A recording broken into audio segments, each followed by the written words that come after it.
Okay, sitting on my laptop looking at the Delhi exit polls, and it seems like there's an upset actually getting prepped in for Delhi. Remember, the final results will be out on Saturday. These are just the exit polls. And I want to give it to you with a caveat that over the last couple of years, we've been questioning the credibility of exit polls and the methodology that they're using. Nevertheless, let me take you through what the exit polls are saying today. Now, this is the poll of polls. I'm going to pop that at the bottom of your screen. You can see it.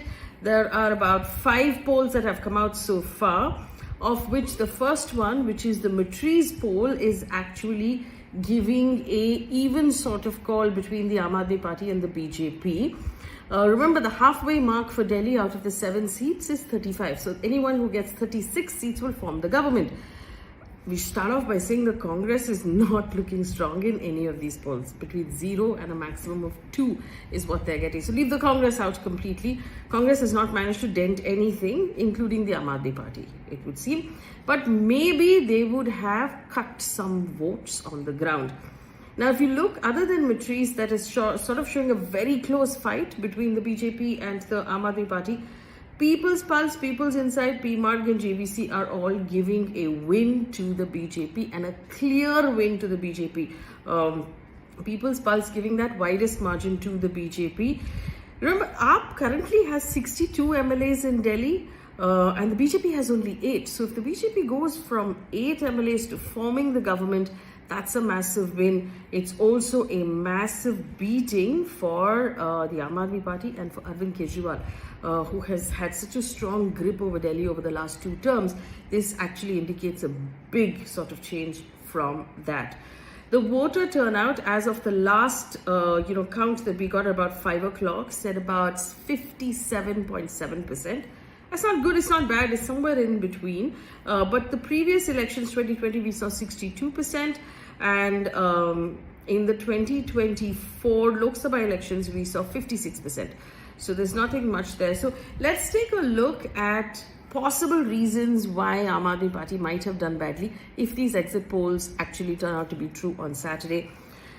The big actual problem for the Aam Aadmi Party has been the fact that most of their leaders have been in jail and they've been accused of that one scam, which is the liquor policy that got brought out. And from the liquor policy, the ED has made money laundering cases against them, the CBI has made corruption cases against them, and several of those big leaders have been in jail. So it has dented this idea that the Aam Aadmi Party, which was fundamentally an anti-corruption party, is not anti-corruption and could in fact be corrupt. So right now, remember, in an election, less than what is actually the truth, what matters is what people believe.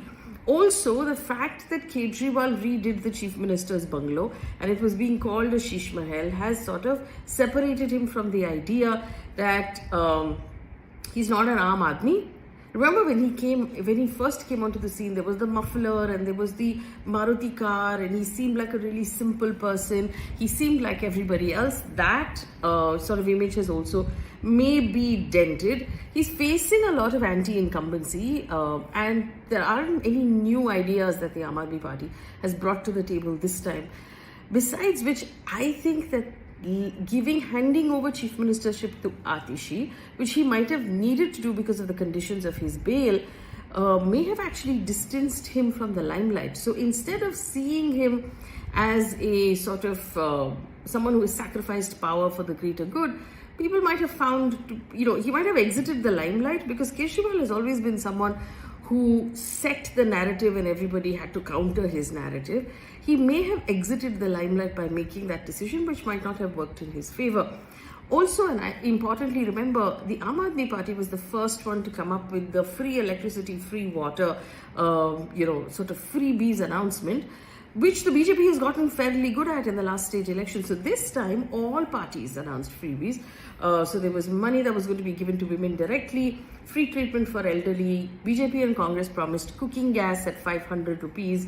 BJP said 21,000 rupees for all pregnant women will also be given as assistance. So they were, so that evened the playing field a little bit because earlier it was only the Aam Aadmi Party that had offered the freebies.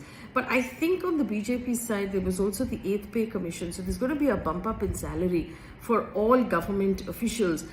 and Delhi is full of government officials and their families, plus the tax break that was announced in the union budget, sort of made the BJP seem middle class friendly, which they may not have been, and they were really fighting a wave from the middle class going into this election. So these may have been the things that went in the favor of the BJP. We'll have to see. Of course, the final results will be out on Saturday morning, but this is what the poll of polls or the exit polls looks like right now. It's giving a sweeping win to the BJP.